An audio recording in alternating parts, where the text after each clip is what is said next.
Hello, this is Benjamin Boyce, and welcome to the Voice of Reason Programming Hour. Today's guest is Dr. Amitay. He's a psychologist and speaker of psychological matters. Today we get into a range of topics, but I think mostly we talk about the internet, the culture of the internet, and what sorts of behaviors the internet inspires, and what sorts of behaviors we could be bringing towards the internet or having in our own lives that would reflect a better sort of together out there in this online sphere. So this guy is like oozing wisdom, like an overripe, like owl banana or something like that. I don't want you to take the metaphor in the wrong way, so I'm just going to dump you right in. I wanted to venture wherever you want to venture, but there's this APA guidelines for psychological practices with boys and men that I've been going through. I think it's kind of interesting.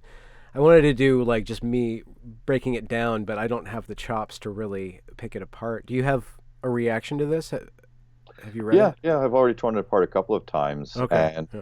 I was at the Quillette thing. I mean, we can talk about it. When I was at the Quillette event on Sunday, and so many people were talking about that. It was part of some people's speeches as well. So it's Oh, definitely, okay. yeah, and we're the only ones talking about it. No one else in the media really is doing this. It's amazing. A few people on AM, like we have a station called AM 640, a bit conservative. Mm. They have me on all the time, and they've had me on for a couple of times in the last week to talk about it or to incorporate it into the discussion that we were having. Another sort of discussion. Is it something worth talking about? I Oh, mean, it's fuck just, yeah. Fuck okay, it yeah. is. Then Oh, this is going God, to have an fuck. effect. Oh, yeah. Huge. And I'm not one for hyperbole, but this, I think, potentially is going to have a huge effect because if you think about it, at least in Canada, and we follow the APA guidelines, it just kind of it informs our practice. And if you think Yeah. about it, that 80% of psychologists are women. Okay. Hmm. So they're seeing this. They don't know what, real masculinity is. And a lot of them are coming out of school. They're being indoctrinated with this kind of thinking. So it will affect Hmm. either I mean, we'll talk more about it, but it's going to talk the practice. And I'm telling you right now, I predict in the courts, in family courts, Really? it's going to come up. My husband was, abusing my children by, teaching them this traditional masculinity or something along those lines. So yeah, I think it's going to actually have quite a big effect. Hmm. I read it. I read about half of it, and they go through a bunch of different definitions of stuff, and they never define masculinity. The closest they come is masculine ideology, but they never Right. give. It doesn't seem like they give a positive reference for what the masculine is. Right. Well, Is that by design, or did yeah, I that part I misread it? don't know. Yeah, I'm not sure. I think it's just they're so blinded by their ideology that I don't think it was some nefarious tactic to Hmm. fuck over men.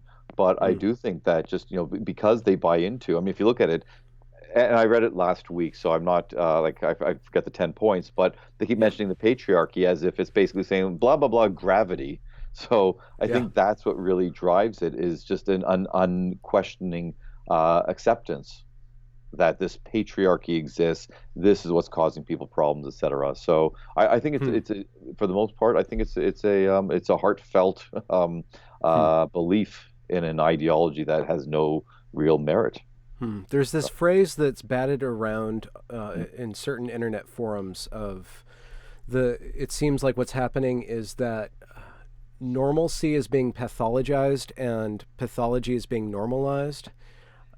Does that ring true for you at all? Like there's this kind of this concept creep of some sort of by way of acceptance that we are just supposed to accept any given behavior as not normal or crazy or not crazy. We just need to root everything into acceptance. And it seems like psychology is instrumental in changing our attitudes towards certain sorts of psychological states towards the good, but it seems like it might be going a little too far.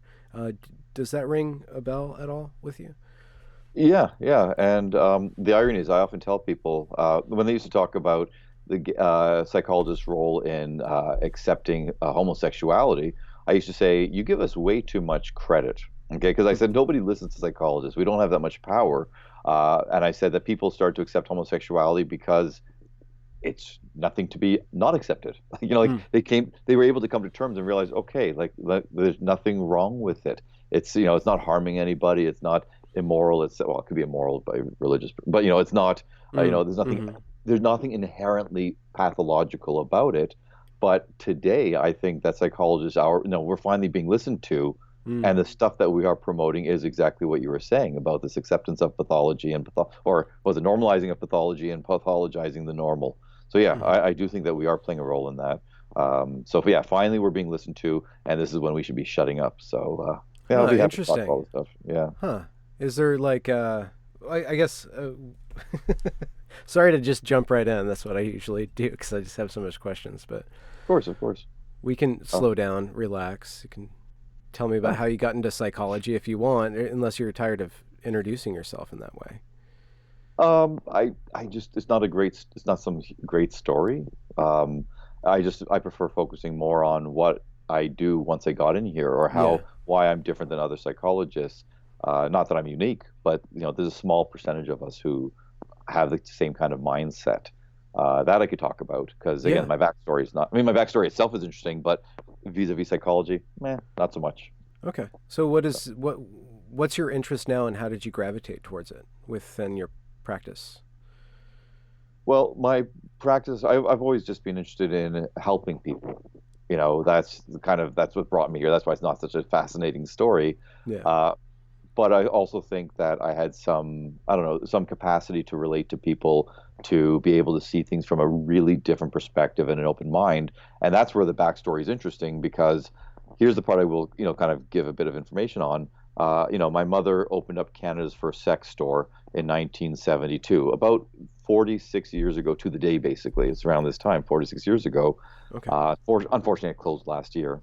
Um, Hmm. but being raised in that environment certainly, gives me a very open and different perspective. She was a hippie. My dad's a hippie. He's a very radical, or he was an animator. He still is, and an Hmm. artist with bipolar disorder. So, our environment was different. He was Hmm. he was anti-oppression. When back, he was basically ostracized from the intellectual elites back in Israel over 50 years ago because he was standing up and saying you can't treat Palestinians and Arabs as Hmm. badly as you are. And a lot of the people that he ran around in circles, the intellectuals and the artists, believe it or not, they had that mindset that they were inferior. Hmm. So, my parents never rammed any ideology down my throat. They never tried to, make me think a certain way. But just through the way they acted, through what they did, I was able to see that, look, if you believe in something, stand up for it, go against the grain, don't accept anything as fact, like, just blindly. You have to question it. And that's how I was really raised. And again, they never pushed that on me. That's just the way we lived. It was organic. And I always like to toss in now. Plus, we had a monkey. Not sure the relevance, but that just, you know, and they adopted children really, really young. My brother's black. My sister's, well, she was white. But they both turned out being gay and lesbian. All the people at my Hmm. mom's store were gay. All the women, it was all women. Then they hired a bunch of men. They just happened to be gay. We're talking like almost 50 years ago, Yeah. 46, years ago. I'm meeting these people, and it was never like I was Hmm. introduced as, "Hi, this is Bob. He's gay." It was just, "This is Bob. This is Jalil. This is whoever." Hmm. And so my norms were never the normal norms. They were Hmm. just they are what they are. And my mother was the breadwinner, and she was Hmm. a very strong woman. So being raised in that perspective or in that environment, Yeah. when I started working with people, I would meet someone and I didn't have any expectations. I learned to see people Hmm. for what they were doing, how they presented themselves. I didn't have preconceived notions. If you come to me and you look this way or that way, it's like I wasn't raised with those types of precepts or preconcepts. So that's kind of what I don't know, I think made me more effective as a psychologist Hmm. was being able to see people for who they really are, Yeah. and not ever being shocked or offended or anything by what they said. It was just like, yeah, okay, and when they get the sense that the person you're talking to genuinely or organically just is like, all right, tell me, like it's not going to turn me off, it's not going to push me back or Yeah. whatever else. People started opening up. So I was doing this, and then over the years, I just started seeing a shift, whether it was with my patients or with my students, where I was really seeing a lot of people being confused about how to conduct themselves, who they are, what is right, like what is the right way to be a man or a woman, Mm. Mm-hmm. about relationships and so on. And I really like I'm seeing it more and more over the last number of years. Hmm. And I looked into it and I was realizing, oh, and I started seeing the shift in how people were talking. And, my family's very, very left, very liberal. And, and I've been that way my whole life. So originally it was so insidious because I was thinking, okay, what's wrong with accepting gay people or the trans people or anything else like that? That's how I was raised. That was, Yeah. I couldn't really fathom why it was so confusing to people. Like, To be you know, accepting. to be accepting, Okay. yeah, and to promote, equality of women and to promote not raping women and stuff like that. Yeah. I thought, Yeah. why is this so difficult? But then when I looked into it and I really saw, oh, this is how people are presenting the message. This is how it's being conveyed. Hmm. And at the same time, these positive messages were being conveyed. A whole bunch of other stuff that was based not on fact but ideology was Hmm. also being tossed in the mix, and that was confusing people who, if especially if they were younger, this is what they were being raised to accept or to believe.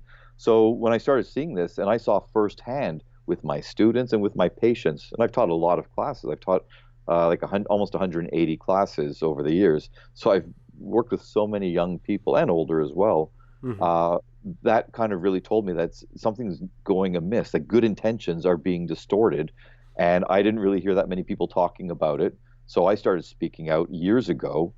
And then when Jordan Peterson made his first videos, the infamous videos two Yeah. years and a few months ago, as soon as that came out, I saw I knew exactly what he was talking about because I'd been seeing it as well. Hmm. And B, I also knew, oh, he's going to get blowback because he didn't handle the trans part of it correctly. And I Yeah. made a podcast like right afterwards saying, if I were in Jordan's position, this is how I would have done it. I would have said the trans issue is not really an issue. Don't get caught up in that.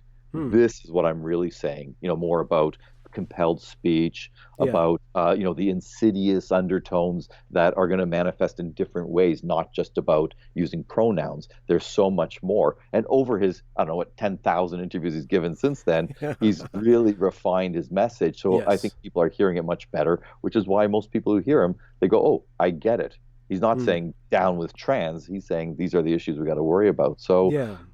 that's so yeah, that's how I kind of got dragged into this, or I didn't get dragged. I'm sorry, I jumped into it because, again, I saw it years before. Yeah. Do you have a model or a concept of is there like a name that you find useful to put on this insidious part of what's going on? Like this compelling, I don't know if totalitarian is the word or aspirational authoritarian. I don't know what it is. Some people Right. call it cultural Marxism. There's all these different names, and I know that there's a fault with any given name that we put on things, but is there something that you found useful in order to diagnose it or to point to it? Well, I haven't used any pithy catchphrases, except for Hmm. the one that I say is that people don't understand that being self-righteous doesn't make you righteous. You Yeah. know, I think that's a big part of it. It really is Hmm. because it really is. I've said this so many times. The impetus is good intention. For Yes. some of the people, like I think there are some nefarious actors as well, Hmm. but for the most part, either the people starting it or the people just blindly going along with it, right? They want to be good people. They want to be Yes. righteous, but they go about it very self-righteously and they do it blindly. Like so I don't have a label for it, but I use the same terms. I talk about Okay. blindly following the ideology, Yeah.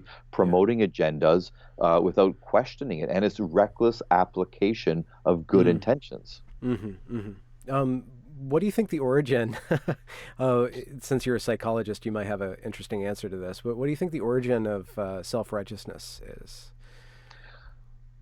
Uh, it Yeah, so I mean, there's a few. I think the number one, truly, there's absolutely no doubt. The number one is a lack of insight Hmm. because, and it's also a lack. I'd say a few things. It's lack of insight, and it's a lack of empathy, and a lack of perspective, or perspective taking, which in many ways is empathy. And the reason I say that is Hmm. being self-righteous. You believe that you are above others, or you are in a position where you can look down on others and say, "I am so Okay. great," or whatever else. And Yeah. if you think that you as a normal human being have that ability or that right to do so, you can't have any insight because Hmm. an insightful person would go, no, I can't put myself in this position. So that's the lack of insight and the lack of perspective, or the ability to take other people's perspective, and the lack of empathy is Yeah. that they don't understand A, how they come across. They really don't see that, and Hmm. that's part of lack of insight as well. They don't see that other people see them very differently. Yeah. And B, they don't think about the impact that their words can have on other people, whether it's directly, if I'm calling you a Nazi, right, directly, or down the line. Hmm. If I'm trying to promote programs or ideologies or policy changes that that are huge, I really need to think, could this go awry? Could people misinterpret it? Could people use it, Yeah. the wrong way, right? And you have to have, judgment, you have to have perspective to be able to, think ahead to that. And people who are self-righteous, they have none of that. They're just caught up in the moment trying to prove Yeah. how great they are and how superior they are. It really is it's about superiority. It And so almost that's seems like it pairs with, I just intuitively, I think it has something to do with education or a lack of curiosity.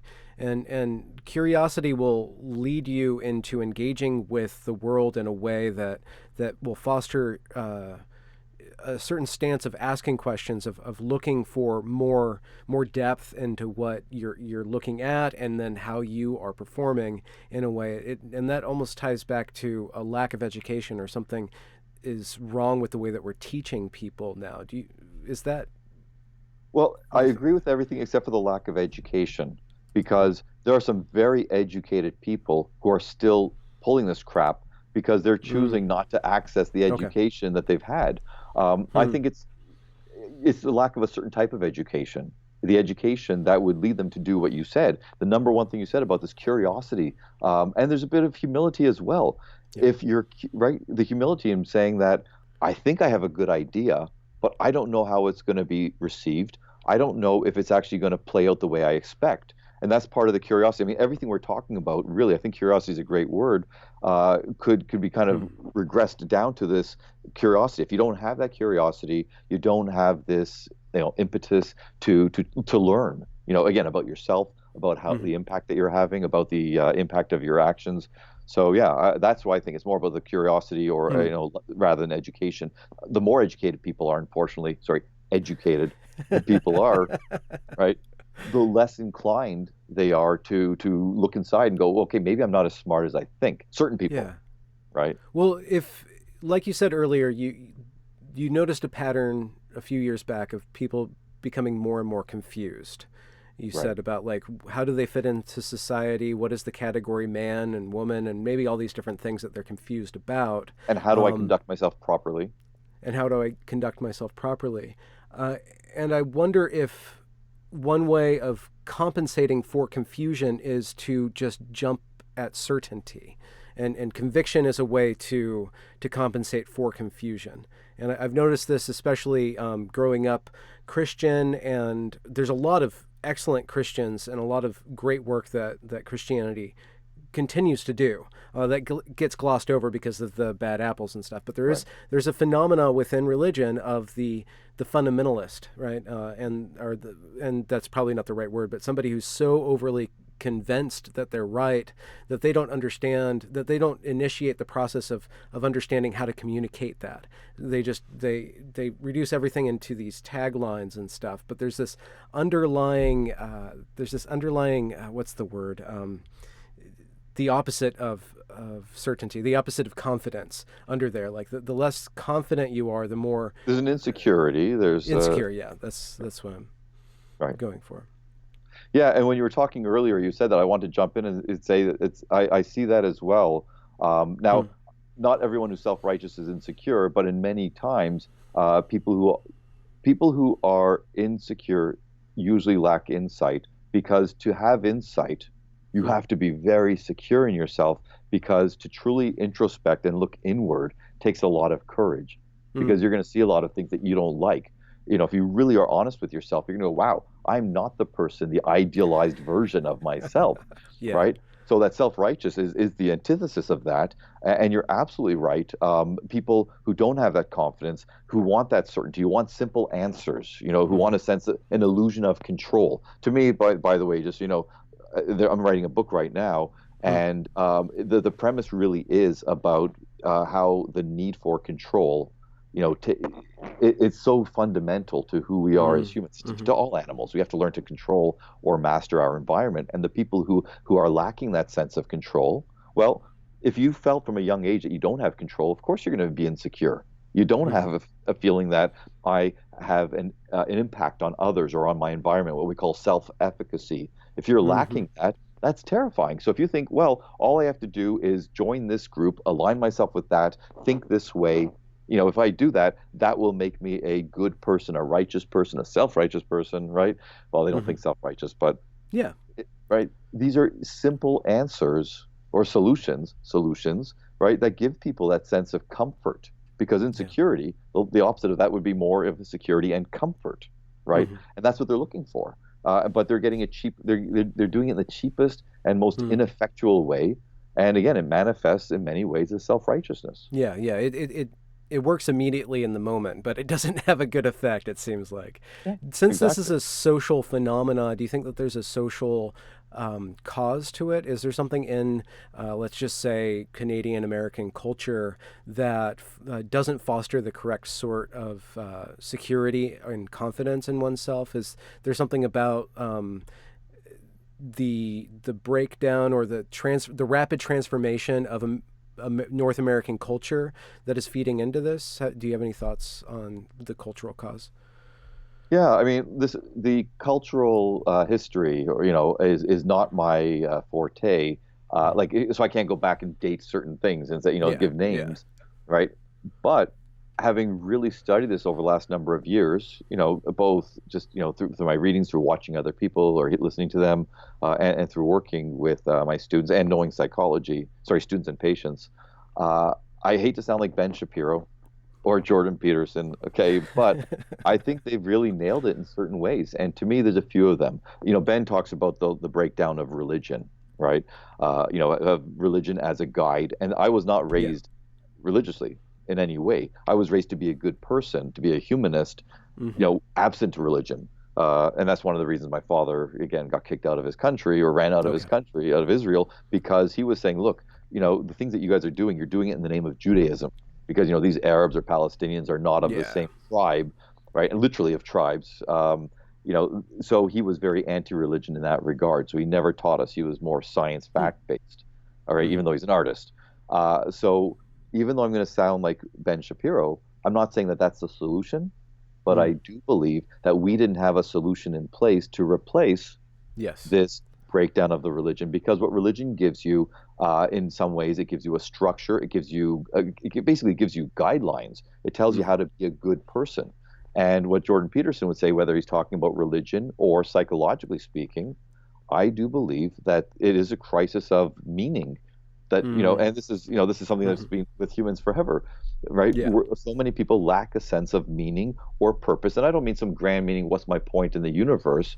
But more like on a day-to-day basis, you know, am I doing something that really is fulfilling as a human being? And I tell my patients, I don't sell happiness. I never promise them happiness. I try to promote meaning, purpose, Okay. goals, and fulfillment. And I say, if you Yeah. do that, I guarantee you'll be happy, right? Okay. You'll be satisfied and happy. So Huh. we're missing that.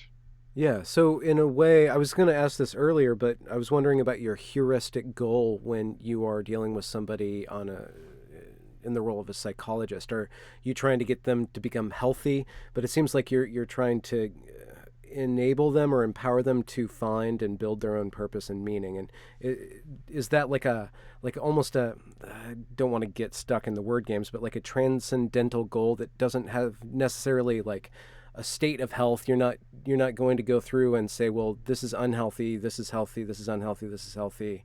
But you reorient their arc through life in a more narrative frame, like. Well, it's funny that narrative has always been a big thing for me. Okay, and the original book I was going to write, or I started writing many years ago, was self-narrative. Okay. Because I always said there has to be some reason that evolution has blessed us with this capacity for language beyond any other, creature. Yeah. So, the stories that we tell, or the self-narrative is very important. So I do help people with that. But I mean, it depends on the problem that they're coming to me with. But Mhm. it doesn't have to be so, abstract or esoteric. in many times it's very simple. Sometimes I do say that is wrong, not because I'm standing Okay. in judgment, but I'm saying, look at what you're doing and look at the outcome. That's Yeah. not delivering the outcome that you want. That's how we know Okay. it's wrong, Yeah. right? Okay. And it's even in relationships. I deal with a lot of couples, and I always tell them, Mm. I say, my goal is not to keep you together. My goal is to, and I say that to them, and that relieves a lot of them. I've had a Yeah. lot of patients tell me, they say the first day that you said that, they said it kind of threw me off, but they said I understood it afterwards. Because if we're not meant for each other, if something's Mm. so broken that we can't repair it, why Yeah. would we be killing ourselves trying to fix it? So I say, no, Yeah. my goal is to help you both find a path that best suits each of you. And if there's children, try not to damage the children too much, Yeah. right? So I operate on different levels. Hmm. So I have a philosophy that kind of drives me in the background, Yeah. and I'll relate it to my patients. But I'm a really practical, pragmatic person, Yeah. in therapy, and I really so I try to actualize all the stuff you and I are talking about in concrete actions, Yes. in right.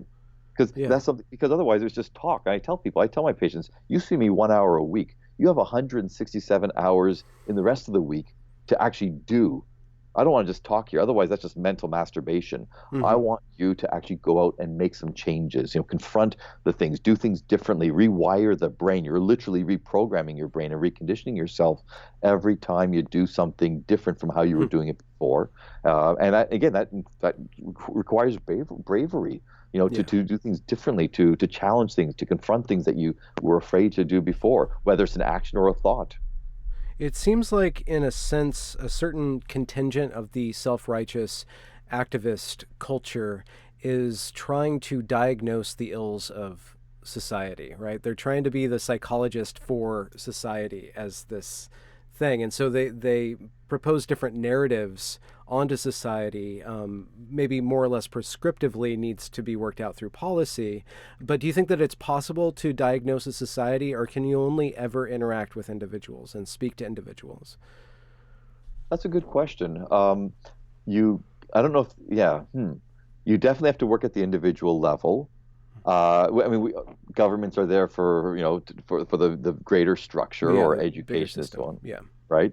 Um, I, that's a good question because we can't deny that there is let's say a global narrative. Well, let's say global. Let's say like Yeah. within a culture, within a mini culture, whether that's Canada or the States Yeah. or The North, American dream, for instance, or right, right. something like that. So there are those things there, and again, as I hate to keep citing Jordan Peterson, but some of these narratives seem inherent to humans, right? These archetypes. It seems that Yeah. for whatever reason, we've had them since the beginning. So we can't deny that those are there, and we can't deny that there are certain actual systems in place. It's the way the person relates to that system that we make the change individually. That's where the individual comes in. So I can say, if I have a black patient, I can say, yeah, you face racism this way, this way, this way, but I would never want them to feel that they are now a slave to the fate, of the Hmm. system, because I know many black people who don't feel that way, and so I look at what happened in their environment, or what thought process did they engage in, or what own remedies did they invoke in order to put themselves in a healthier place. And I try to incorporate that into my discussions, for example, with the black person I'm speaking with in that moment, or the woman, or the gay person, or whatever else. Hmm. So, and all those people are individuals. They found a different path to get to a better place, Yeah. even if the society is sick. If it's Hmm. so sick, like let's say with Nazi Germany, no matter what you say, and you can have a bunch of intelligent people and good-hearted people in a coffee shop talking about how bad Nazism is, but in cases like that, there's no way to change that system. And no matter what you do, Hmm. in most cases, right, the system's still going to operate a certain way, and you're going to still feel miserable. But we Hmm. don't live in that environment. I still think that there's enough flexibility in the system that any individual, or Hmm. most individuals can find a way to operate within it in a way that produces the best outcome for them, and we hope for society. Like, and when I Hmm. say society, by the way, I always tell people I only focus on my tiny slice of the universe, right? The people that I directly impact. And I try to get people to look at that as well, because that's more Hmm. manageable. It's too overwhelming to say capitalism is this, or this democracy is that. Look at your own section.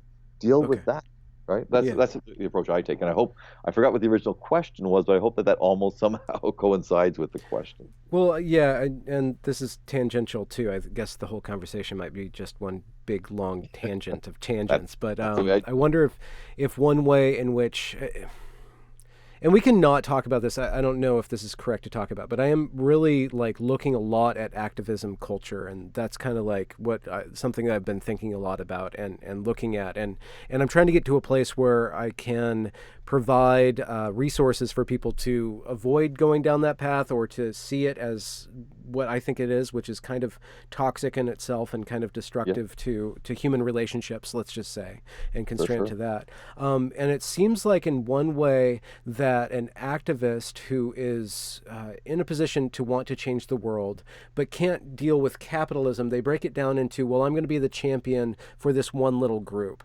And for instance, what we started mentioning at the beginning about like trans rights activism, like radical trans rights activism, and the Hmm. way that it is being implemented in various systems. Various companies are implementing this, like Twitter is now cutting people off who misgender people, and the UK has some laws that they're juggling, playing with self ID. And it seems like where was my question? It seems like if you represent like one group, then it's more manageable, but that still has that blind spot of like, how am I being an effective activist for this group? How am I being an effective representative of this group or for this group? And questions like that it seems like they are often not asked by the people who are doing the most damage to the cause, who are, they might be temporarily in power and be able to, report you, but in the long run, I think perhaps that'll cause a bigger backlash and set down assimilation or acceptance back much further than if these people reconfigured how they're interacting with the world. So I guess let's try to formulate a question. How do you think is the best way to persuade people from being like a negative sort of radical, like a very furious fundamentalist kind of simplistic binary thinking us versus them kind of activist? Right. Well, first of all, what you just described, that last part, especially the binary thinking, us versus them, that's beyond activists right now because that's really engrossed It's or endemic. Okay. right. It's because like that's the identity politics, right? It's gotten Mm. so bad, and I'm going to say North America. I know we have like what 20 something countries in North America, but when I say North America, I mean Canada and America. Yeah. Okay. Um, so what I'm about to say is not just for the extreme activists, but I think it's for anybody. And Peterson got sorry, there should be a drinking game every time he says Peterson, Okay. right? But the fact is he said it, so I don't want to sound like that I'm not recognizing what Yeah, he cite. said. You're a good Right? you're a good academic. You cite your sources. There we go. That's right. No plagiarism here. So people mocked him for the whole clean your own, clean your damn room, right?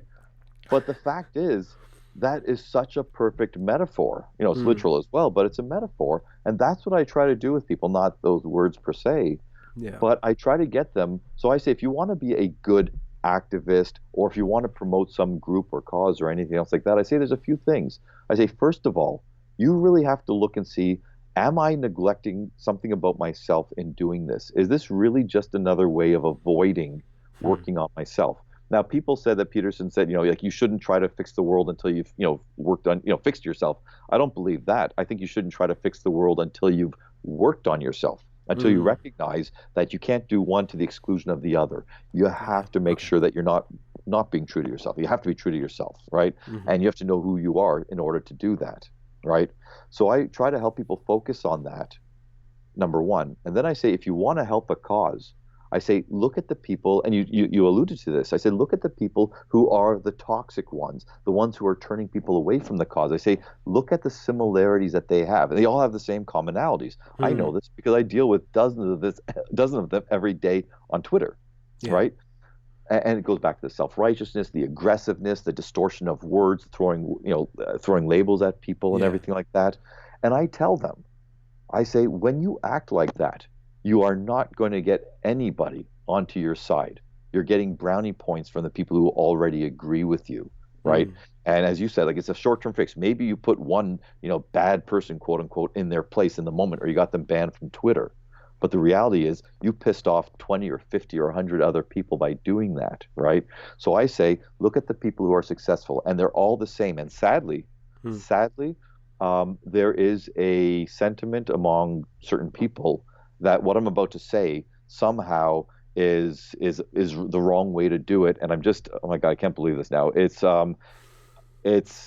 I, after I had open heart surgery last year, and I've had been on meds, and I'm off the meds now, but it's still kind of it makes me search for words. Okay, the word Okay. I'm looking for, I'm saying Tom Jones, but it's not Tom Jones. It's the black person who sells themselves out. The acting Uncle Tom. Yeah. Uncle Tom. Thank you. Let's say Tom Jones. Yeah, Uncle Tom. Yeah. Thank you. Yeah. Okay, so they're essentially likening anybody who conducts themselves admirably, somebody who's trying to build bridges, Mm. somebody who's trying to say, look, I am not the color of my skin or my sexual orientation or anything like that. That's part of who I am, but that's not who I am. Please see me for the person I am. And to paraphrase Martin Luther King, judge me by not what I look like, but what I do. Yeah. Right. So Yeah. I try to encourage people to take that mindset that, be strong, be assertive, be true to your convictions. But if you're an asshole, you're not going to compel people or to help them see a different perspective. So that's what I try to get them to do. And then I tell them that the people who do just, lash out and this and that, I say many of them, in Mm. fact, have traumatic histories, okay, or unfavorable histories, probably a personality disorder, okay, and I'm not diagnosing anyone in specifically, but Yeah. they Okay. often do have different personality disorders. Yeah. Uh, the two most common, actually, I'd say the three most common, truly are either narcissistic personality disorder, antisocial personality disorder. I'd say psychopathy, but that's not a technical personality disorder, Mm. or borderline personality disorder. And it's not a coincidence that those three personality disorders are part of the same cluster of personality disorders, along with Hmm. histrionic personality disorder. Okay. So I say that you don't want to conduct yourself like someone like that. Right. Yeah. And I'm not denigrating somebody with a personality disorder, but I'm saying we know for a fact they don't conduct themselves very well. So that's where, Hmm. so it's kind of when I talk to people in these areas, I'm bouncing back between who you are as a person, and if you can be honest with yourself and see your flaws and everything like that, you're less likely to allow those flaws to kind of compel you to act in ways you wouldn't want to act. And then B, the way that you're relating to others and seeing the impact that you're having. So I bounce back and forth with it and try to help them see there's a successful and an unsuccessful way. And I think it's, emulating those who are successful is the right way. And it doesn't make you an Uncle Tom. It doesn't make you a sellout. It makes you effective, Yeah. Yeah. right? Is there something And about? Oh, continue, sorry, please. that's okay. Sorry. I was just going to pivot. Is there something about social media that you think encourages these disorders, or like narcissism and borderline personality and psychopathy? I think is the word Mhm. that you said. Is there something that you see the way that it's built and the way that it encourages interaction that actually encourages certain behaviors that are in that cluster? Yeah, for sure. Because now the other one I gave was antisocial personality Okay, disorder, antisocial. Okay. right? But psychopathy and sociopathy are the terms that we're seeing. Those are the kind of the most extreme. Not all narcissists are psychopaths, but all psychopaths are narcissists. Okay, Okay. and there's many Which is different types of. Hmm?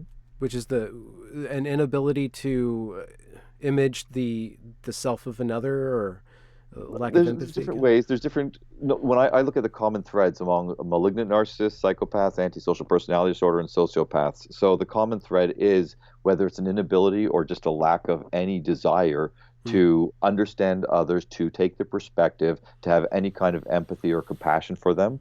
Hmm. To see them basically as tools to be used. Yeah. Right. And that's what I'm saying. Not all narcissists are malignant. There are different types. I just call them pathetic narcissists. They live in their fantasy world, Yeah. and they truly can't accept who they are. They truly are losers, or I don't. It sounds pejorative, which it is, but like I'm not trying to say all those losers. I'm just saying they haven't done anything in their lives, right? Hmm. But they can't accept it, so they just imagine themselves in a way that nobody else sees them, right? But they're not necessarily doing harm. They're just annoying. A malignant narcissist is like psychopath light. All right. Okay. So social media certainly contributes to the problem because it rewards people in some areas for doing bad things. If you take someone down in a horrible way, this is why people lose against narcissists and psychopaths. They play by a different playbook. Yeah. Most people, and I work with so many people who have been victims of narcissists, often in marriage. Lots. And I help them hold their own. And the first thing I have to teach them is you're making so many assumptions about this person that are false. You think that they aren't going to do this because, well, humans don't do that. Yeah. Oh, they will do it. Okay. That's why I say they play by a different playbook. So, the internet allows for that because most of the people on the internet are anonymous, right?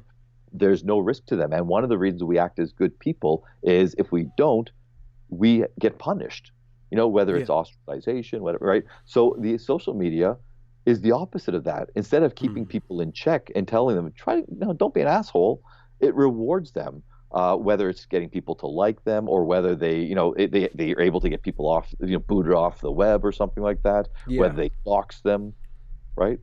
So that's one way. And with borderline personality, the way that it really supports that, and with borderline personality, and I have so much compassion and empathy for people with borderline personality. I have a lot of patients with borderline traits. And if anyone's wondering what it is, because the term gets tossed around, there's a lot of different traits. But to me, the big part is there's a lack of sense of self or identity. Okay.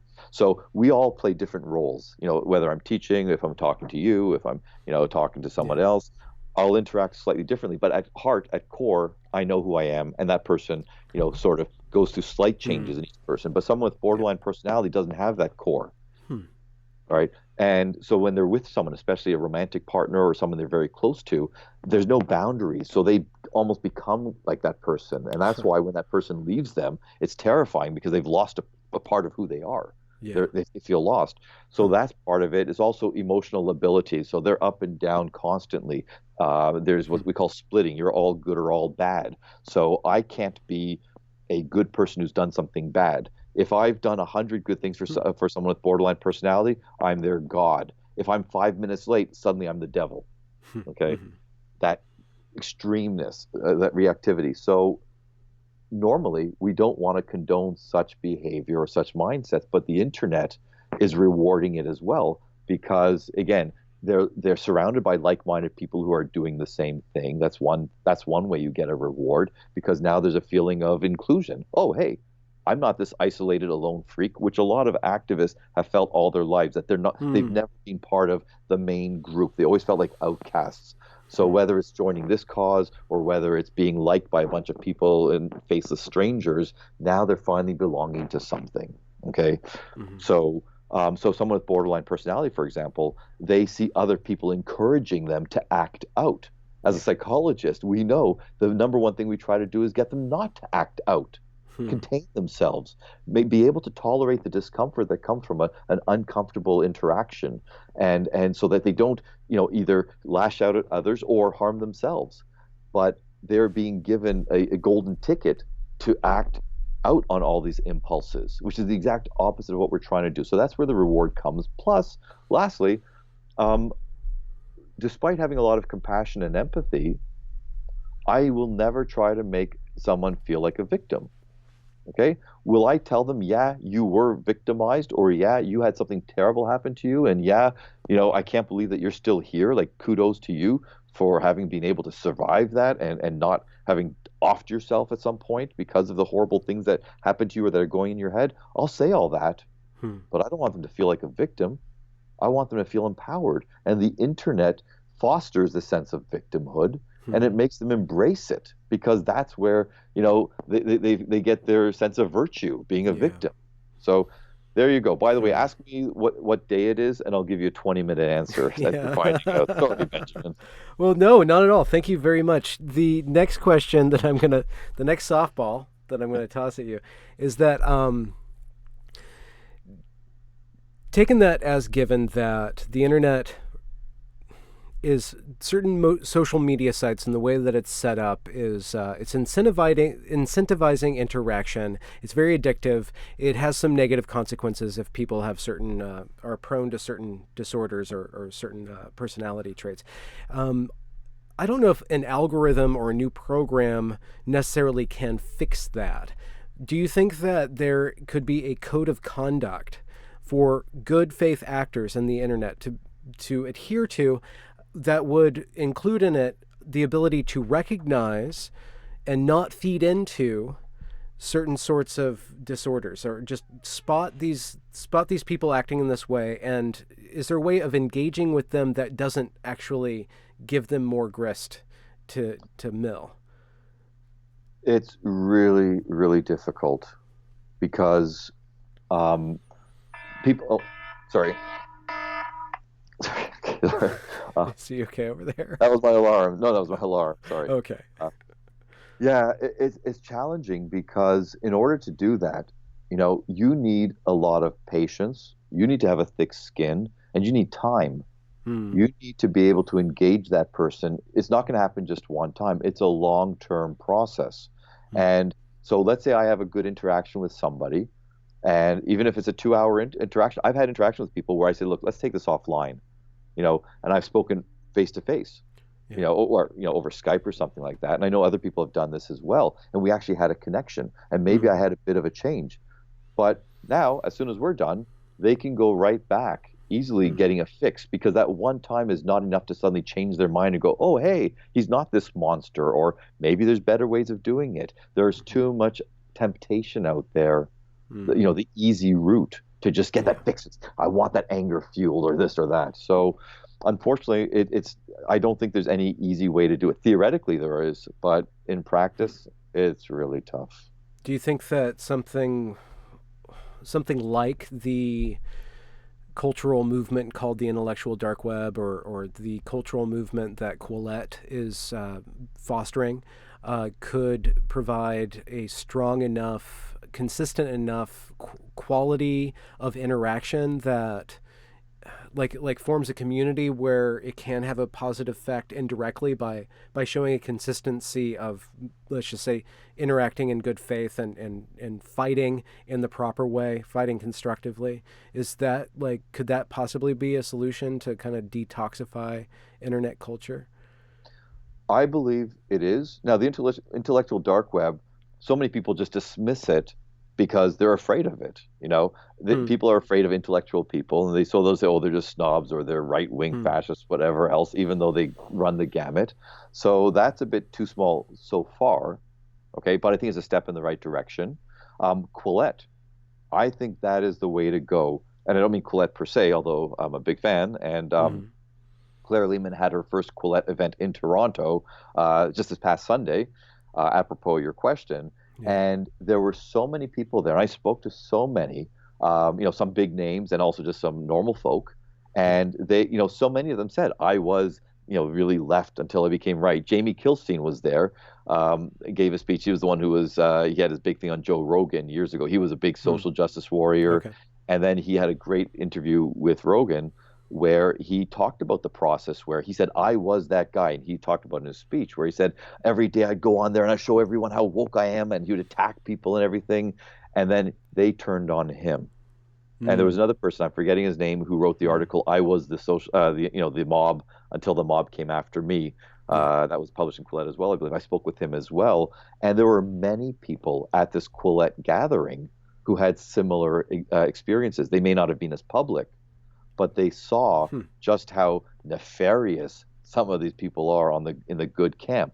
And so Quillette is a beautiful gathering of people Hmm. who I think have good intentions. I don't know if I can't speak for everybody, of course, but speaking to people that where they really want to say, look, let's just bring a sense of decency and normalcy and fact-based policy back to society. So I really do think that organizations like that, which are comprised of such a variety of different people with different opinions, and they don't Hmm. all agree. That's the same with the intellectual dark web as well. They don't agree on everything. The one thing they have in common is that we can all sit down and have a discussion with each other, right? A civil Hmm. discussion.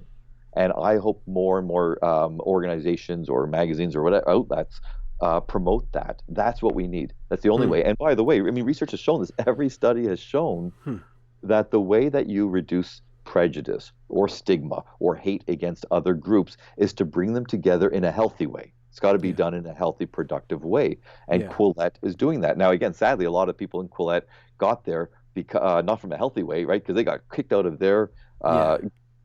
group, and then they found solace in here. But if we could foster that type of, let's say, healthy engagement with others who don't think exactly like us, and we realize, oh, they share four things in common with me, and we disagree on 20 different things, and so they can have different views. They don't have to all have this monolithic mindset, and that Yeah. everyone must right? Because that's where the problem comes. I agree with you on 99 things, but the one thing that's different, Yeah. suddenly I'm the enemy, right? Yeah. Well, So in a way that the adage that the left is eating its own will eventually just keep on like some sort of neutrino star just flinging all this matter into the void might form a bunch of planets, exoplanets, let's say, of these groups. But what are some of the fundamental principles that you see form a really good, vibrant, growing community that can be inclusive? Like, what are some of the attitudes or principles that the people in that community hold? Well, one is the word that you used earlier, curiosity, a Mm. genuine desire to learn. Because, and I say this to my students every term, no matter how many times I've taught a course, I've taught human sexuality 70 something times. Every single term, I learned something from a student, right? Sometimes it's just a different perspective. Sometimes they've corrected me, or they've updated me or something like that. Yeah. And I'm like, thank you. Wow. I'm so excited. Like I've learned something new. So curiosity and the desire to learn is one. A thick skin is another. Because, What do you mean by that? well, because if you're going to have a discussion and you think that you have a right opinion or fact-based opinion or something like that, and you speak to somebody who maybe knows more than you do or has a different perspective, if you don't have a thick skin, you're going to take their correction personally. And then you're going to shut down, you're going to get defensive, and you're not going to be able to learn because you're going to say, they're not challenging my idea, they're attacking me personally. Yeah. Right? And that's pathological. For someone like that's literally pathological. Someone believes that a correction of a statement, that you've made is somehow a direct attack on you personally, right? You have to have some kind of damage to your self-esteem to see it that way. Okay? So that's where the thick skin comes in because whether it's busting balls or crushing ovaries, whatever term you want to use, right? That's part of that's toxic masculinity, but that's part of the spores, way. Yeah. Sorry? I was just trying to be inclusive to the fungi. I said smashing spores. So there you go. Yes. Yeah. Right. But that's part of how we've related in many times. Okay. And again, I'm using that as the most extreme, but you don't have to act that way. The thick skin truly allows you to entertain ideas that you hadn't thought of before, or you had and didn't quite like or didn't agree with. And again, you don't take it personally. You take it as a chance to see a different perspective. You don't have to agree with it, but you can at least say, "Oh, okay, that's a different," and not to just automatically assume the other person says that because they're evil or whatever else. So that's the other thing that you need, which is civility. You have to have civility. And some people say you're a hypocrite because you're not civil on you being me. I'm not civil online sometimes. I start off civilly, but if someone shows me quite clearly, I've learned I can tell very quickly if someone's acting in good faith. I give everyone the benefit of the doubt to begin. And if I see quickly, okay, no, I see where they're going with this. I'm just going to say I'm giving you one more chance. Otherwise, I mute you. And then I mute them. Okay. Yeah. If someone acts like a complete jerk to me, I'm not going to go, oh, poor me. I'll respond with a funny comment. Well, I think it's funny. Okay. And, right. If someone comes at me in good faith and says something that might even, hurt me, nothing hurts me, but, in theory, hurt me. Yeah. I will engage in them civilly if I think that they're coming from a good place. They're not trying to hurt me. They're trying to express a point, right? And that goes back to the thin skin. So the need for civility is very important. And I think really a lack of arrogance, because when you're arrogant, you don't believe you have anything new to learn, right? You need to be able to be humble enough to say, I can still learn from somebody. And that's what we need. And that's kind of like the fundamentals. Then we have to get rid of identity politics and all that other stuff. So. Yeah, right. All those things that you just said Reminds me of Jonathan Haidt and Greg Lukianov's book, The Coddling of the American Mind. Like, they Yes. basically said how our education system and our parenting styles are actually fostering arrogance and thin Yeah. skin and all the things that you said, the inability to actually detach yourself from your ideas and be able to let them play. So it's interesting that that diagnosis dovetails with what you're saying is exactly what we need. Are there any exercises that people can do in their daily life to develop curiosity, let's say, or a thick skin? Yeah, well, there's a few. One, and this is my thing. It's not my thing, sorry. It's just been around since the beginning of time. But I really promote it a lot. My patients, it's become a cliche with me, and I'm not joking. Learn to breathe properly. Huh. Okay. And it's diaphragmatic breathing. I can bring everyone through an exercise, but basically, just in short, it's being able to breathe through your diaphragm without moving your chest and shoulders. Go to YouTube and type in diaphragmatic breathing. Okay. Okay. It's not because I say take deep breath and people go, and that's the wrong way. That's not going to calm you down. Truly to breathe through your Okay. diaphragm so that your chest and shoulders don't move. Because when you do that, that allows you in the moment when you're confronted with something that you don't like to not run away, to not put the walls up, to not react, like you're protecting yourself by lashing out. It helps you create a space where you can actually hear what's being said and you can be curious, because to be curious means to wander into places that might be dangerous, quote unquote. Okay. Mm-hmm. So the breathing allows you to be able to be calm and controlled enough and to contain yourself enough to get to those spaces. That's the number one exercise people need to learn. Okay. The second exercise, and I mean, this is the heart of cognitive behavior therapy, truly, is to step back and really question not what they're saying, question yourself, question your reactions, ask yourself, why am I reacting this way? Okay. Why is the most important question you can ever ask? Okay. At least psychologically speaking. So that's an exercise. And to be attuned to that, you don't have to go through a 10-week cognitive behavioral program to do this. All you have to do is not be a slave to your emotions, not just react automatically, but to really give yourself that bit of space, like I said, to really think about, why am I acting this way or reacting this way or feeling this way? That is an exercise. And the sad thing is, we're losing the capacity to do that, because in order to do that, you need to, like I keep saying, create the space. You need to be able to reflect. People don't reflect anymore because historically, up until 10 years ago, well, especially 10 years ago, we reflected in all those moments when we're not working right now, when we're not talking to somebody, when we're waiting for the bus, when we're walking down the street, when we're doing this or that. Yeah. We don't do that anymore because now those gaps are filled with these electronic devices, Yeah. right? Yeah. And so we're always externalizing. And so truly an exercise is to say, I'm going to learn to be comfortable breathing again with the lack of external activity. Yeah. That allows me to reflect and ask all these questions. These are the exercises. And then the last one I would say is finding a podcast. I mean, it can be anything, but finding a podcast, I don't know, Benjamin Boyce's that, Right.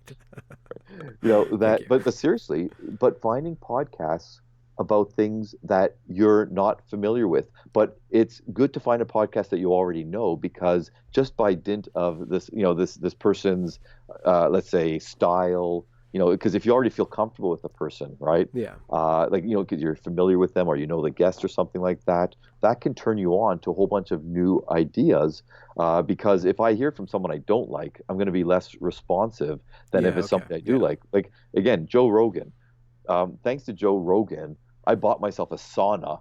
I put it in my basement one day without telling my wife. Okay, thanks Oh to Joe no. Rogan, I investigated, we will say, professionally investigated things like DMT and ayahuasca, Oh, um, okay. you know, Yeah. and float tanks and all these other Hmm. things. Okay, he turned me on to a lot of things. It Hmm. wasn't him per se; it was the guests he had, and Yeah. I looked into these things. And if I thought Joe Rogan was a jerk, I wouldn't have, maybe given the time for these Yeah. things. So that's the way that you can build curiosity and Yeah. not to be afraid of it. And the thing is this, it's a big perspective and a philosophy, but the point is, unless someone's got some secret that I don't know, our time here is limited, right?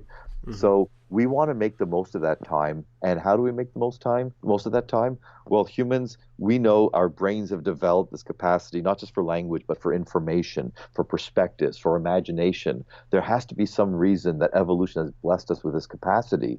So why not fill up the time that, the limited time that we're here with some of that, those new things. That's how you can really, I don't know, I think be a better person.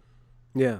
It seems like the internet is social media is calling upon us to be virtuosos of reaction, and very few of us are virtuosos in that manner. And so we get taken away by just like that flood of going back and forth and back and forth and back and forth. It might be the case that some people are virtuosos of reaction. And I mean, just like taking on Twitter, just being able to come up with the right way to counter an attack by saying the thing that's just funny enough or just caring enough or just stern enough to pivot the conversation this way or that. And I wonder if there will be, I hope that people are gaining mastery on how to behave on the internet. I don't know. I hope that that's the case. I hope that it's just so new that we're still just trying things out, and that's why it can be so damaging. I don't really have a question at this point. I was just kind of trying to catch up on my responses to what you're saying. Well, if I can just, I'll keep this really short, I promise. I don't have that optimism. No. No. Okay. Because, and I hate to sound too simplistic, but as a parent, as a court-appointed parenting expert, I can tell you without a doubt that parents have really abdicated their responsibility. Okay. And they are letting kids go, online without the type of filters that they need not to become sucked into this world that we're talking about. Yeah, that's interesting. Like filters not against like negative content such as like pornography or violence, but filters against ways of behaving. Exactly. And ways of viewing the world that lend themselves to, maybe a very small world, a very angry sort of being. And oh yeah. Is there any solution that you have for that? Like just kids need to shut off the internet? Well, that's not going to happen. Okay. Yeah. That'll never happen. So the solution is either we sterilize all bad parents, which ain't going to happen. Okay. And I'm being facetious, internet, because who gets to determine what makes a bad parent? Okay. That's my facetious response. The real response is for parents to truly change their perspective and realize that when you have a child, that's a huge investment. That's the most important thing that you can do. It really is. And you shouldn't have a child. I'm not being judgmental here. I'm being, prescriptive here. You shouldn't have a child unless you're prepared to devote the time and effort that's needed to raise them properly. And part of that is to, in this day and age now, is to help them prepare for the internet, right?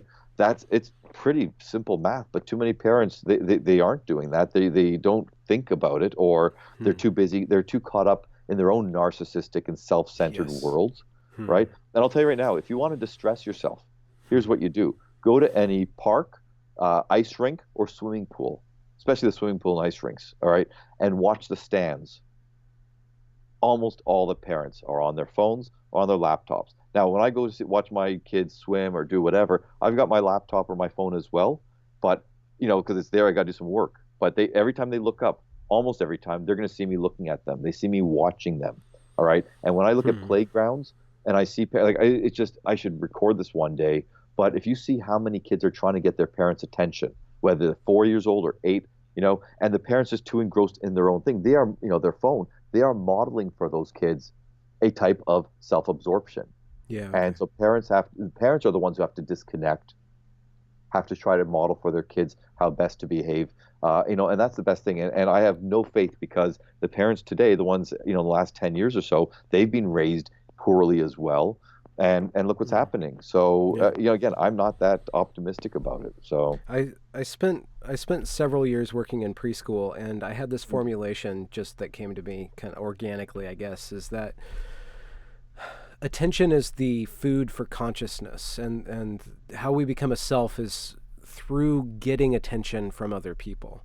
That was just my experience. Do you agree with that? And do you know why attention is so important, especially in our development as selves? Like, why is that the money or the exchange rate of consciousness? Yeah, because when we're born, for the first couple of years of our lives, we don't see ourselves, an independent individual sentient being. Okay, we see ourselves as part of that other thing, which happens to be our parent. Yeah. So if we don't have that attention, we are losing. We're part of our development is being neglected. Okay, we're social animals. So when a parent looks at me and smiles, okay, or I smile or whatever, there's a bond being connected. I'm having certain neurotransmitters released. I'm having like oxytocin released. I'm getting a good feeling, right? And I'm learning how to function in the world. I'm learning to control my or master my environment. Okay, or if I cry, right? And someone comes to me. Obviously, a 1-year-old doesn't put the formula, okay, well, if I cry, this is what happens, Yeah. right? But the pathways in our brain that are being formulated or are being formed, they have to go through these processes. So if we're being Hmm. neglected, those pathways aren't happening. So we're Hmm. losing the sense of feeling, the emotional feeling, the physiological reactions that come along with it. And that's all part of our identity because if I have pride in myself, like very few people can get, it's hard for a child, a baby, to have pride in themselves without the feedback from someone to tell Yes. them this is Yeah. something to be proud of. For Yeah. example, I'm taking one of many examples, or this is wrong because of the person's reaction. So Yeah. without that attention, that's what's lacking with that feedback to tell us what we're doing. Because Yes. what we're doing is a reflection of who we are. So Yes. that's why the identity kind of stumbles Huh. when we don't have that attention. And I'm not telling people that they have to, give their kids attention all the time. I'm not saying that. Basically, kids are born narcissists, Yeah. right? And around 3 to 5 or 6, depending on we have to start teaching the children, no, A, you don't get my attention all the time, and B, you can't act that way because there are other people, Yeah. right? Yeah. Right. And again, that as well teaches us of who we are. So there's, because we're social animals, we are not an independent being.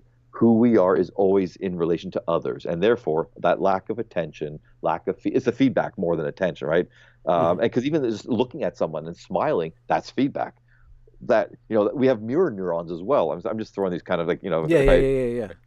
but now we've learned about these mirror neurons. So if someone smiles at me, I will smile back at them almost automatically, right? Yeah. So if we don't have that attention, those mirror neurons as well aren't formulating in the way that they are supposed to formulate. So Hmm. that's another reason, I and that wonder. Yeah.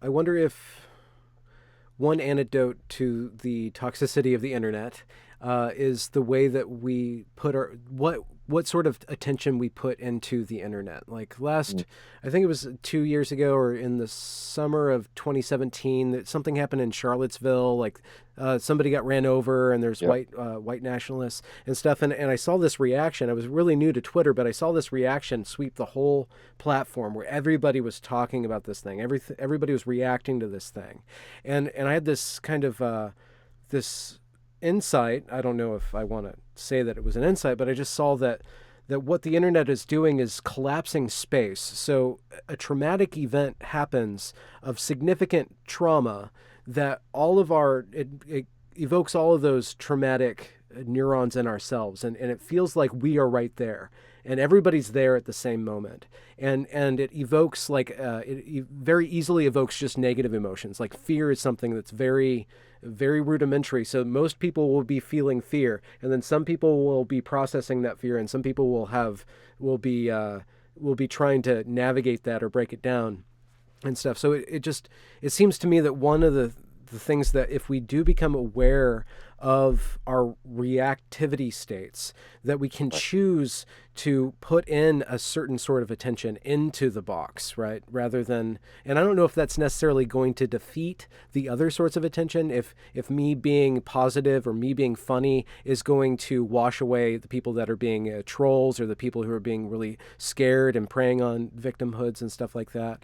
I don't know. I want to be positive. I want to be optimistic that is one way that we can kind of change the culture for the better. that's another statement that should be in the form of a question, but Well, I think that's important. Then you mentioned the fear. I won't go off on that, but fear is, to me, that's the most important human emotion, it's the sadly. most important because if Yeah. without that we wouldn't survive, right? Without that we Well, sadly, yeah. On one hand, yes, without that we wouldn't survive because we'd just be walking into the jaws of saber-toothed tigers all the time. yeah And on the other hand, it also is what inhibits us, sadly. Okay, the most successful people are the ones who either don't have that fear switch or who are able to overcome it and yeah still, move forward. So fear is very important, yes. And so you're right. When people have this traumatic event and they're unable to create a boundary between themselves and the event or the people being involved, then they do, as you say, like, vicariously have that fear heaped on them. yeah And so the question is, what do you do with it? What you do with it, and this is where my optimism starts to wane, notwithstanding okay the Quillettes of the world, which I think is good. You have people who are able to handle it well come forward and model for others how to behave. hmm. Okay. Hmm. And for some people, right, like, well, and sadly, who are those models? Historically, academics were some of those models. Really Okay, right? Because hmm. they're the ones, they're erudite. They have, in theory, they have this yeah knowledge. They've gone, they have this expertise in certain things, and they can kind of step aside and they can look at things from a bird's eye perspective and say, this is what's really happening. It might feel this way, but this is what the research and the literature tells us. They've failed in that regard hmm. because they just jump in as well. And I'll tell you, the other ones would be I've always put parentheses around mental health professionals, either mental health or health professionals are the other leaders in that regard. Hmm. And I can't, this is what really distresses me the most. And it actually distresses me because when I engage in these types of discussions with my colleagues who are psychologists, they should be able to detach the way, that I'm saying we should. Huh. They react the same way some, not all my colleagues, but many of them react the same way a 17 or an 18-year-old high school or first year university student would react, or the way that you said the Twitterverse, collapsed into this, the Charlottesville horror. They are yeah reacting the same way. They're being triggered. They're hmm. losing objectivity. And if that's how they're reacting, yeah to an email that I put out, then how are they going to be reacting either one-on-one with their patients or when they are in a role where they could either as educators or policymakers or something like that or guides? yeah How are they going to be able to really take the proper perspective that we're talking about? But that is the way it's supposed to happen. We need a few yeah people because look, here's the thing: if there's one person being beaten up by another person, if there's 30 people surrounding them, most people are not going to act, right? Well, sorry, in today's world, they're all going to act. They're going to whip out their cameras and start, yes filming a world star. Okay. But prior to that, most people wouldn't act. If one person jumps in and confronts that other person, most other people will. That's the social yeah animal component of us. If that other person joins in and starts kicking the shit out of that person, right, then other people will join in as well, or they'll yeah turn a blind eye, right? So I'm saying hmm. that when these things happen, I know for a fact that if a few strong voices do speak out, they can help, again, pivot in the right direction so that we yes don't descend into madness. yeah And the people who should be doing that are failing. Oh, by the way, news is the other one that was supposed to be historically. The news are supposed to help us know how to react and everything like that. And hmm. look what they do. frame things yeah Yeah. it So, just it's such a I know anger is useful and dangerous at the same time, but like when I hear adults acting like that, professional adults, like with the evergreen thing, it wasn't necessarily how the young people were acting. Like I could totally forgive that. I mean, it's awful and amazingly awful, but it's the way that the administration, it's the way that the professors acted that right. just totally enrages me. Like that failure of maturity. Like what is the excuse for that? And okay, I don't have to excuse it, but what's the antidote to that? Like if these are the people who are in charge, if these are the people who are writing the guidelines to how to treat men, like what's going to be the result? Like, is it too late? Like, yeah, I guess like my optimism is on shaky ground now too, but I've done my job. Yeah. But what's the antidote, right? Brett Weinstein was the antidote, right? in Um, evergreen, yeah, yeah, at Evergreen, for example. When it comes to this stupid policy that the APA has come out with, which, again, in theory, it was supposed to be good. They're saying, hey, Yeah. let's not forget the fact that men are feeling vulnerable in today's society. Many men are, and the stats are all there. And I've been arguing this for years as well, right? This is how But they deal with vulnerable men, by calling them inherently evil and corrupt. but I'm but sorry. that's it. No, but it's not your fault, Benjamin. It's the patriarchy. God. It's not you. You're a victim of the patriarchy. Oh, I want to punch the patriarchy just because it's so fucking condescending. Jeez. Uh, I know. And sadly, like truly, this is going to be something that becomes, they're hoping that it becomes kind of just common knowledge. Like, they already think the patriarchy is. And if you read the document, I recommend everyone read the damn document. Don't read the articles about them, read the document Yeah. itself. Yeah. It I'll does link make it. reference to the patriarchy as if that's a fact. It's an accepted fact, Yeah. right? So there's no excuse for it. There's literally no excuse for it. What I believe is that some of the people, whether it's when we talk about transgender issues or masculinity or any of these other issues, some of the people who are leading the charge are hurt, broken people. They have found a way that they can somehow redeem themselves. They can Yeah. reclaim their past. They can heal the wounds of their own past. And because it's under the guise of, of being virtuous or righteous, they're getting away with it. All right.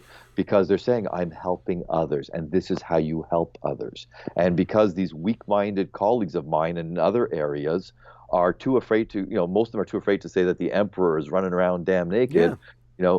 they just go along with it. Now, some of them, and it's not an excuse, but the only explanation for some of them is that they've seen what happens when other people speak out. Look at Brett Weinstein and, Heather Heying. Yeah. Look Yeah. at Ken Zucker in Canada. Everyone Google Ken Zucker.